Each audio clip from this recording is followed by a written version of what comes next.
안녕하세요. 오늘도 이 조용한 마음의 이야기 속으로 찾아와 주셔서 감사합니다. 이번 이야기는 이혼 후 남겨진 마음 부처님께 묻습니다. 라는 주제로 준비한 오디오북 시리즈의 4번째 장입니다. 혹시 지금 이혼이라는 두 글자를 마음속에서 꺼내기조차 어려우신가요? 사람들의 시선이, 가족의 반응이, 그리고 내 스스로가 너무 부끄럽고 미안해서 아무 말도 못하고 계신가요? 이 이야기는 그 누구에게도 털어놓지 못했던 깊은 후회와 상처를 조용히 부처님께 고백하는 한 어르신의 이야기입니다. 혹시 당신도 지금 그 아픔 속에 계시다면 부디 이 시간을 통해 조금이나마 숨을 고르시고 스스로를 다독이는 시간이 되시길 바랍니다. 햇살은 여전히 따스하게 내리쬐고 절마당에는 고요한 침묵이 흘러갑니다. 오늘 어르신의 표정에는 조금 더 무겁고 지친 기운이 맴돌고 있습니다. 한참을 망설이던 어르신은 작게 숨을 내쉬며 조용히 입을 엽니다. 부처님, 저는 지금까지 이 이야기는 하지 못했습니다. 그 누구에게도 전 이혼을 했습니다. 처음엔 저도 끝까지 참고 버텨보려 했습니다. 다시 좋아질 수 있지 않을까? 이 가정만큼은 지켜야 하지 않을까? 하지만 어느 순간부터 제 안에 남은 건 두려움뿐이었습니다. 그리고 깊은 외로움과 상처뿐이었습니다. 결국 저는 그 모든 걸 스스로 끝내기로 했습니다. 그런데요, 부처님, 이혼이라는 선택을 하고 나니 오히려 더 무거운 마음이 찾아왔습니다. 내가 너무 쉽게 포기한 건 아닌가? 내가 더 참았어야 했던 건 아닐까? 가끔은 제가 죄를 지은 사람처럼 느껴집니다. 부처님은 조용히 어르신의 눈빛을 바라보다 온화한 목소리로 말씀하십니다. 그대여, 그대는 죄를 지은 것이 아닙니다. 그대는 자신을 살리기 위해 삶의 방향을 바꾼 것뿐입니다. 이혼이란 누군가를 미워해서 하는 일이 아니라 더는 서로를 상처내지 않기 위한 마지막 지혜일 수도 있죠. 그대가 그때 얼마나 힘들었는지 그 누구보다 나는 이해합니다. 어르신은 조용히 고개를 숙입니다. 그리고 다시 작게 입을 엽니다. 제가 제일 힘든 건 아이들입니다. 제 선택으로 아이들에게 상처를 준 건 아닐까. 그 생각에 밤마다 마음이 무너집니다.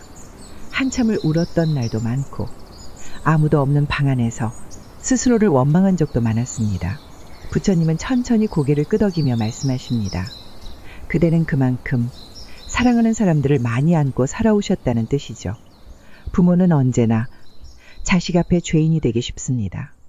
하지만 그대가 잊지 말아야 할 것은 그대의 선택은 누군가를 위한 포기가 아니라 더 이상 상처받지 않기 위한 보호였다는 점입니다. 그리고 무엇보다 그대 자신도 누군가의 자식입니다. 그대가 너무 오래 남을 위해 자신을 버렸던 것은 아닌지 이제 스스로에게 묻고 안아줘야 할 시간입니다. 어르신은 그 말을 듣고 조용히 눈을 감습니다. 마치 그동안 가슴속에 가둬뒀던 많은 말들이 조금씩 녹아내리는 듯합니다. 부처님, 사실 저는 지금도 혼자입니다. 이혼 후 다시 누군가와 연결되는 것이 두렵고 그저 마음이 무겁기만 합니다. 다시는 누군가를 믿지 못할 것 같고 그 누구에게도 제 진짜 마음을 꺼내 보일 자신이 없습니다. 부처님은 고요한 미소로 말씀하십니다. 그대여, 사람은 누구나 한 번쯤은 혼자 걸어야 할 길이 있습니다. 하지만 혼자라는 말은 외롭다는 뜻이 아니라 이제야 나를 마주하는 시간이라는 뜻이기도 합니다. 그대는 지금 무언가를 포기한 것이 아니라 드디어 진짜 나를 찾아가는 길에 들어선 것입니다. 지금 이 길이 조금 외롭고 쓸쓸하더라도 그대는 결코 잘못된 길을 걷고 있는 것이 아닙니다. 실천지의 마이너스 이혼 후 마음 다스리는 연습. 부처님은 어르신에게 조용히 실천할 수 있는 마음 연습을 권합니다. 이제부터 혼자가 된 내가 잘못된 것이 아니다. 라는 말을 매일 아침 스스로에게 건네보게, 그리고 거울을 보며 이렇게 말해보게. 나는 지금도 충분히 괜찮은 사람이다.